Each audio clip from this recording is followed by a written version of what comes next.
outra confirmação do tema. Como aceitar os outros sem aceitar a si mesmo antes? Eu esqueci de avisar que não vale pergunta difícil, tá, gente? Quando a gente é criança, joga futebol, a gente diz assim, não vale bomba. Vocês lembram disso? Bom, a pergunta, na verdade, mostra uma contradição que a gente já afirmava, né? Eu realmente creio impossível conseguir aceitar no outro o que eu não consegui aceitar em mim mesmo ainda. Isso realmente é impossível. E se eu posso verdadeiramente aceitar o que está no outro, bom, significa que eu já fiz o meu trabalho interno. Então, e não vale, né, a gente se enganar com aqueles elementos superficiais que a gente registra, porque as pessoas às vezes dizem assim, não, eu aceito, essa pessoa, estou lembrando aqui de um caso, essa pessoa se esforça tanto, é um bom pai de família, trabalha muito e tal e tal. Às vezes essa pessoa a quem a gente se reporta fala desta forma, mas em outros momentos que ela oculta, ela está fervendo por dentro, ela não aceita uma série de coisas, mas esta pessoa não aceita o fato de não aceitar. Vocês entendem? Ela sabe que aceitar é importante. Ela sabe que para um nível mínimo de paz e até para ter um desencarne menos infeliz, vamos dizer assim, ela precisa se reconciliar com o inimigo, ela precisa aceitar as condições e as pessoas que estão próximas. Mas, então, fica relutando. Então, tenta convencer-se de que já pôde aceitar. E aí não vale, porque aí é aquilo que eu disse, né? O ser humano mente para si mesmo e acredita, né? E é muito difícil mostrar para a pessoa que ela está acreditando numa mentira. Então, às vezes a gente faz isso, a gente acredita, né?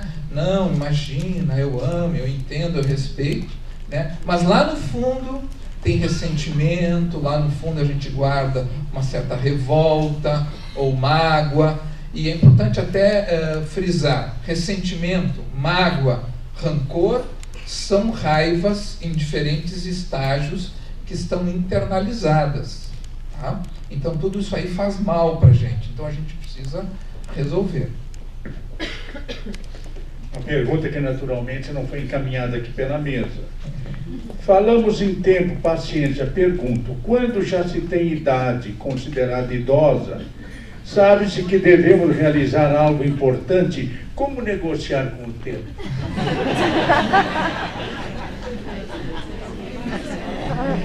Eu conheço um senhor bastante conhecido no movimento espírita, que eu não vou citar aqui, mas alguns conhecem, que ele vivia pedindo aí, inclusive para alguns médiums conhecidos, ele dizia, intercede por mim que eu quero mais 15 anos, né?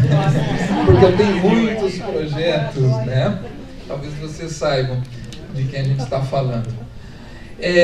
De fato, né, à medida que a idade avança, a gente começa a se preocupar com algumas coisas. Ou, como nesse caso, com os projetos que a gente ainda tem, o que é muito saudável, muito bom, ou nas coisas que a gente precisa reparar e a gente acha que o tempo não vai dar, né?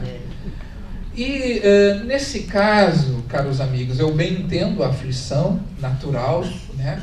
Mas é importante, nessas situações, aceitar e regozijar-se com o que se traz dentro de si. Então, digamos que eu preciso reparar algo que eu fiz errado, né? E quem de nós não tem coisas a reparar? Então, se o tempo não der, né, vamos internamente, né, nos gratificar e nos regozijar que hoje a gente pode entender que fez errado, que hoje a gente compreende todos os mecanismos que aconteceram naquela ocasião, que hoje, em vez de rancor ou ódio, eu guardo amor, que hoje eu posso orar por esta pessoa, né? Então, aquilo que não é possível realizar-se externamente na materialidade do mundo, porque muitas vezes as condições não nos oportunizam, pelo menos eu posso me regozijar dentro de mim, pelas mudanças que eu fiz. e que Deus reconhece. Ele sabe, né? Não deu tempo, mas lá dentro dele ele mudou. Ele é um homem novo, uma mulher nova. E isso tem muito valor, né? Então, e quando a gente se vai desta vida para uma outra vida, é isto que a gente leva, é o que está dentro da gente. O maior juiz é o juiz da consciência. Deste ninguém escapa.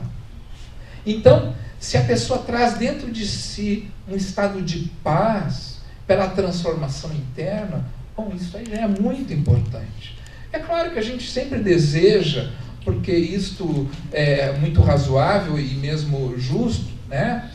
Acertar algumas coisas com fulano, com beltrano, com ciclano, mas a gente precisa entender que não dá para fazer tudo numa vida só, né? E talvez nessa a gente já esteja fazendo coisas que não conseguiu terminar na outra, né? Então, é aceitar o tempo, aceitar os erros, né? Erramos, paciência, né? O importante é que a gente não caiu e não ficou jogado no chão. Quer dizer, caiu, a gente caiu, mas a gente se levanta. Então o problema de ontem já foi. Agora eu estou vivo, estou de pé e estou lutando. E não desisto, né? Alma gaúcha, gente. Não está morto quem peleia. Por que não consigo aceitar não ser amado pelas pessoas que eu mais amo, como meus filhos? É uma perguntinha. Eu falei que não valia pergunta difícil.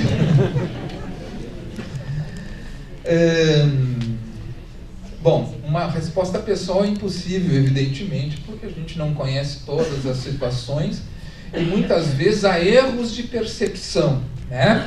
Então, como dentro de nós, vamos colocar diferente. O mundo e a realidade das coisas chegam de uma forma crua às nossas percepções. Mas, quando penetram no nosso ser, nós distorcemos tudo. É que nem olhar uma imagem naqueles espelhos de circo, né? Distorcem todas as imagens. Ou é como colocar um filtro colorido diante dos olhos. Então a gente vê tudo vermelho, vê tudo verde. Então nós humanos, na nossa condição, a gente jamais consegue enxergar a realidade com toda a sua fidelidade e exatidão. A gente não consegue. A gente distorce muitas coisas. Por quê? Porque tudo aqui dentro está meio distorcido também.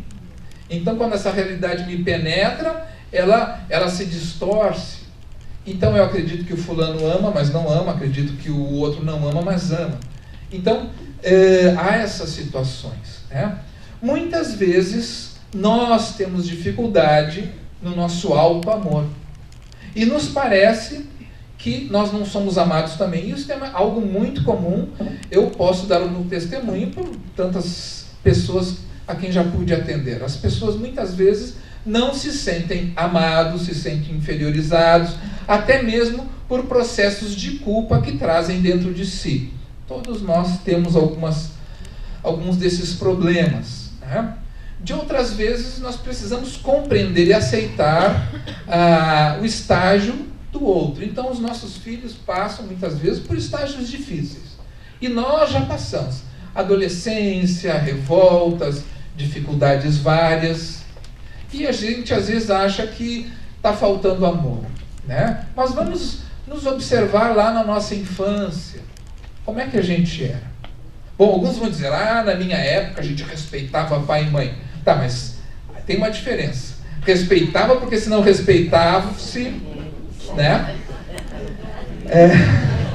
O sarrafo pegava, né? Bom, aí não vale, porque é o respeito pela força. Então, a gente realmente não estava sendo colocado à prova. Se a gente tivesse toda a liberdade que tem hoje, será que a gente seria melhor? Eu realmente não sei. Mas muito se fala também sobre a ingratidão filial. Coloca-se lá no Evangelho segundo o Espiritismo, né? A ingratidão dos filhos. É de fato, quando há realmente uma ingratidão, né, salvo as distorções, as percepções distorcidas nossas, isso é muito difícil, não há dúvida, talvez das coisas mais difíceis que a gente tem aqui. E aí nós temos um desses grandes desafios, aceitar, né? Aceitar, em primeiro lugar, que eu fiz tudo o que eu podia, porque normalmente a gente se complica por aí. O que eu fiz de errado, meu Deus? Né? Bom, eu fiz algumas coisas erradas porque eu faço coisas erradas, eu não sou perfeito. Mas dentro do que é possível, eu fiz o meu melhor. Né? E aquilo que eu não fiz melhor, aquilo que eu errei, bom, agora eu vou pensar e, bom, na próxima eu melhoro isso. Mas vou aceitar, porque ninguém é pai perfeito, ninguém é mãe perfeita. Isso não existe na Terra. Né? E aceitar as pessoas como elas são. Agora, é bastante difícil acreditar que um filho não tenha minimamente amor pelos seus pais. Né? Às vezes pode ser que isso não esteja sendo posto à prova, né? Mas às vezes o amor é posto à prova e é ali que a gente vê. Né?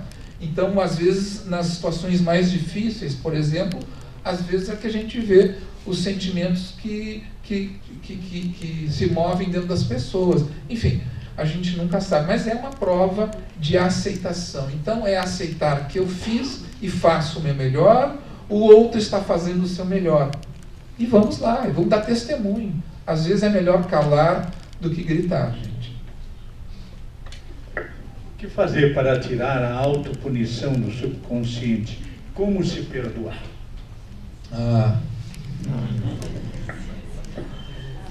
Semana que vem a gente faz outra palestra. É uma pergunta realmente bastante abrangente, né? Que entra na questão do perdão e do auto-perdão. E a autopunição, ela no geral, decorrência da culpa. Então, nós nos culpamos e nos punimos. Nós nos auto-sabotamos, às vezes a gente pensa assim, é a mesma coisa. Auto-sabotar é auto-punir. Então, de fato, isso está muito relacionado ao tema, pois que passa pela aceitação. Nós nos autopunimos e nós nos culpamos porque não conseguimos aceitar o que há de inferior dentro de nós. Opa, eu falei? Então, nós não conseguimos aceitar, gente. Há uma exigência de perfeição no ser humano, aliás, muitas vezes hipócrita, né?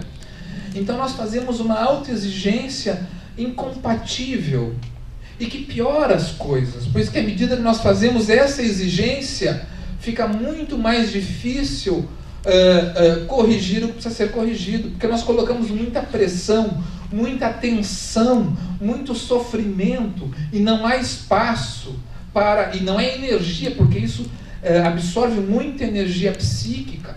Então não há energia suficiente para mim me debruçar nos problemas e transformá-los e trabalhar eles.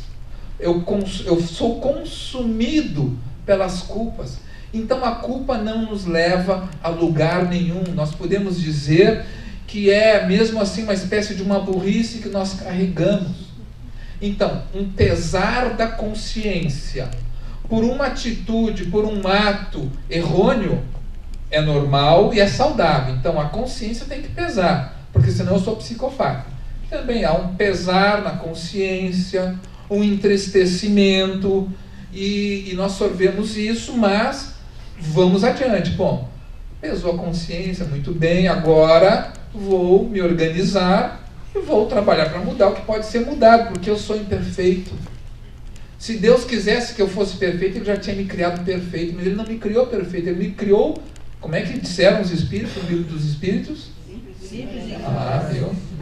Simples e ignorante, né? Então, quando um chama o outro de ignorante, normal, né? A gente foi criado ignorante, né? Simples e ignorante, quer dizer, a gente foi criado como uma pedra, digamos assim, né? Então, Deus nos permite a imperfeição. É natural. Acho que Ele não gosta quando a gente não quer caminhar, aí é ruim, né? Mas vamos nos autoaceitar. Então, é claro que esses processos dentro de cada um toma um colorido muito especial, muito particular. E nessa situação, muitas vezes, é interessante buscar uma psicoterapia, né? Há situações, há casos, às vezes, que a gente observa esses processos e as pessoas, às vezes, conseguem grandes benefícios e, às vezes, conseguem fazer coisas que nem acreditariam à medida que conseguem se libertar daquelas culpas, né? Porque tudo isso aí, esses focos neuróticos, eles são assim, eles consomem nossa energia. É como um tanque de gasolina furado. Coloca gasolina e nunca é suficiente, né? Então esses processos consomem energia e a gente tem uma vida acanhada, a nossa criatividade está aprisionada, né? A nossa inteligência está acanhada, uma série de coisas, fica tudo murcho, porque falta energia, está tudo preso ali naquela doença psíquica. Quando a gente cura isso, começa a aparecer uma série de qualidades que a gente nem sabia, e a pessoa se impressiona. Então, realmente nós somos feitos à imagem e semelhança de Deus. Está tudo aí, a gente só precisa afastar as nuvens. De pegar essas duas perguntas, como aceitar alguém que só quer tirar vantagem sobre nossas atitudes, como aceitar ações de criminosos? Muito bem. Uma pessoa que só quer tirar vantagem das nossas atitudes. Quando nós afirmamos que é necessário aceitar, não significa submeter-se. Então, se alguém quer me aplicar um golpe, eu posso dizer, vá com Deus, mas eu não vou me submeter ao golpe, né? Se uma pessoa quer se aproveitar de mim, eu posso, digamos assim, aceitar que ele está nessa faixa ainda, mas eu vou dizer comigo não, né? Então, aceitar não significa subjugar-se, porque daí realmente seria uma estupidez, né? Seria submeter-se àquilo que vai acabar nos sucumbindo, e muitas vezes a gente acaba fazendo isso, né, gente? Às vezes a gente entende mal as coisas, quando a gente vê, nós estamos numa outra faixa muito menor do que a nossa faixa natural, porque a gente está envolvido por um sistema, por ideias, por pessoas que a gente não percebeu que estão ali nos influenciando de uma forma negativa. Então, aceitar enquanto a condição que ele consegue ter, mas não me permitindo me rebaixar, no sentido de rebaixar a minha faixa psíquica, né? Então não vou me submeter nem a ninguém. Eu posso perdoar, inclusive, eu perdoo, mas eu não vou me submeter a isso, né? Um familiar meu, digamos assim, é muito malicioso. Então, essa pessoa vai ter que perdoar esse familiar porque ele fez muita fofoca e distorceu histórias de si mesmo, né? Bom, perdoar é importante. Agora, eu perdoo, mas não conto mais nada para ela, não é? Porque assim eu me protejo de ser ferido, assim eu me protejo para não ter mais raiva também, né? E assim eu não dou oportunidade a ela de fazer o mal, porque também tem isso. Quando eu não me subjugo, quando eu não me submeto ao mal, eu não dou oportunidade daquela pessoa praticar aquilo. Então, de fato, eu estou até ajudando, né? Agora, me submeter a ela, eu estou prejudicando. Ela está tendo a oportunidade de errar de novo, né? Poderíamos, em vista do nosso horário, claro, né?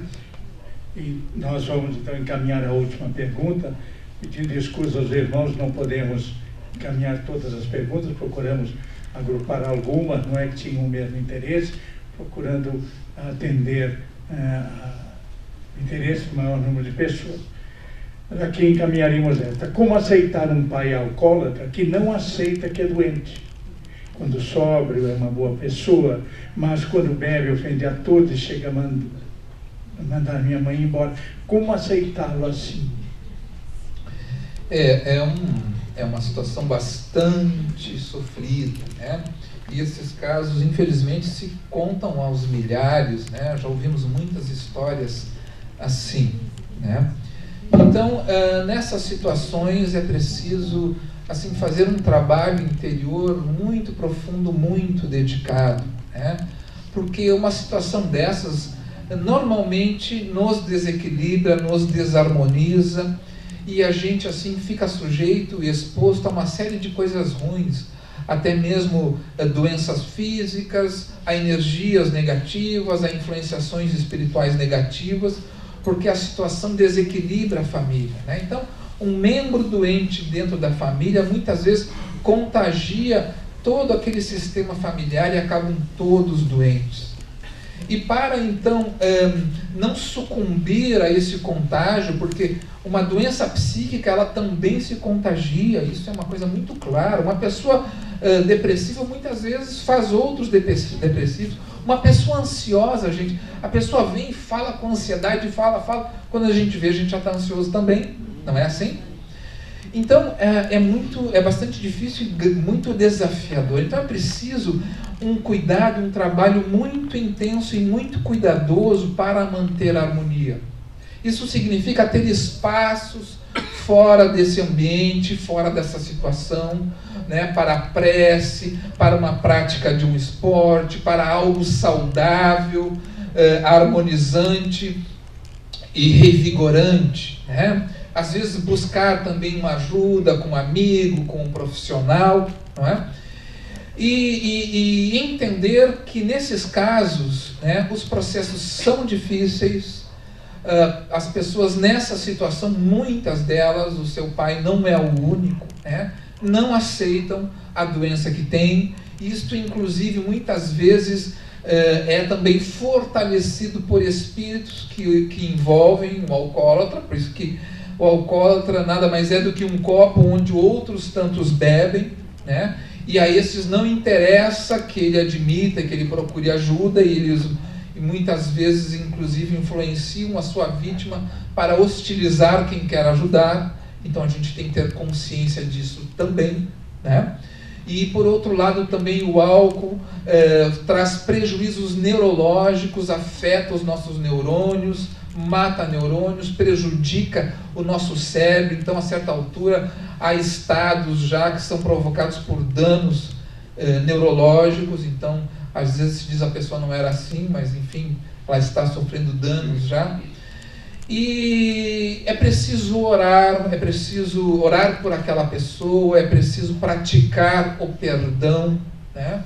Então é preciso um trabalho muito intensivo também, né? Para perdoar, né? Lembro às vezes da Seixonoye, por quem tenho um grande respeito no que concerne as suas práticas de perdão. Eles fazem frases, eles têm aquele calendário, então eles repetem aquelas frases muitas vezes ao dia. Isso é muito positivo, né? Poder manter o pensamento nessa faixa, né? Do perdão, da aceitação, do enviar uma energia boa, evitar as contendas, que já são talvez anos e anos de brigas, a pessoa não aceita. Então, eu vou aceitar porque ela não entende. Não entende, não adianta brigar, porque pior ainda, melhor então é não brigar, né? É alcoólatra, mas pelo menos não vamos transformar esse lar no inferno. Então a gente tem que ter consciência das limitações e não piorar mais as coisas. E de resto, né, muita paciência, né? Muita paciência. E às vezes é que nem naquele filme O Nosso Lar, né? Colocar a água na boca e segurar ela lá dentro, né? Pelo máximo de tempo possível. Mas por quê? Bom, só assim a gente não diz bobagem, a gente não grita, a gente não ofende, né? Fica segurando a água dentro da boca. Porque a gente se perde, se atrapalha e diz às vezes o que não quer dizer. Muito bem. Ainda vamos, essa noite eu vou pedir que o nosso palestrante faça a prece de encerramento, porque sei que ele tem a expressar, não é? Um texto seguramente não é, vai mover a nossa sensibilidade, vai nos ligar a Deus. Antes, porém, eu quero apresentar as nossas despedidas, agradecendo a presença de todos, agradecendo a contribuição que trouxeram para o Hospital Espírita de Porto Alegre, que é uma instituição que efetivamente necessita e merece a nossa solidariedade, em nome da sua diretoria, seus pacientes. Nós estendemos a cada um dos irmãos os nossos mais sinceros agradecimentos. Agradecemos a AME, aqui representado muito especialmente pelo Paulo Rogério, nosso irmão, médico psiquiatra, que integra a Associação Médica Espírita do Rio Grande do Sul e aqui está representando e que organiza esses encontros para todos nós. Muito obrigado. E queremos também convidar todos os irmãos para o nosso próximo encontro, que se realizará no dia 18 de agosto, com a doutora Anaí Fonseca, médica psiquiatra, vice-presidente da Associação Médico Espírita do Rio Grande do Sul, que abordará o tema Escutando a Alma, o caminho para a transformação íntima. Vamos então ouvir aqui o nosso... Eu também desejo agradecer a acolhida de vocês, bastante calorosa, como aliás sempre foi aqui nesse espaço, né? E que possamos meditar, refletir bastante nessa temática tão importante na prática, não é apenas uma abstração em nossas vidas. E como eu sou fã da Maria Dolores, né, que escreveu tantas poesias pelo Chico Xavier, eu gostaria de encerrar lendo nada mais nada menos do que a prece de aceitação. Então, ela dizia assim em sua prece: se eu pudesse, Jesus, queria estar contigo para ser a esperança realizada de quem vai pelo mundo, estrada a estrada, entre a necessidade e o desabrigo. Desejava seguir-te humildemente, sem méritos embora, para erguer-me em consolo de quem chora, mostrando o coração enfermo e descontente. Queria acompanhar-te nos recintos, onde a dor leciona e aperfeiçoa, assim, a fim de ser conforto junto dela, e manejando a frase terna e boa, afirmar como a vida é grande e bela. Se pudesse, Senhor, conversaria com todas as crianças, para dizer que não te cansas de criar alegria. E seria feliz ao converter-me em modesto recado, informando, Jesus, a todos os velhinhos que nunca estão sozinhos, porque segues conosco lado a lado. Se dispusesse de recursos, queria ser a vela pequenina, acesa no clarão do sol que levas, de modo a socorrer aos que jazem nas trevas, fugindo sem razão da bondade divina. Entretanto, Senhor, sei das deficiências que carrego. Venho a ti, como estou. Por isto mesmo rogo, não me deixes a sós por onde vou.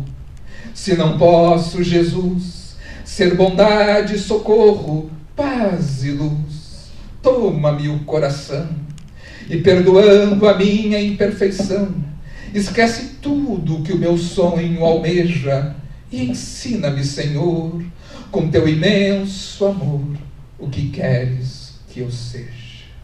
Sê conosco, Mestre Jesus, hoje, amanhã e sempre, que assim seja. Então vamos envolver o nosso palestrante um abraço nos fraternos, agradecemos por esse aplauso, estendemos a sua esposa, as queridas filhas que estiveram conosco nessa noite. Muito obrigado, sejam muito felizes.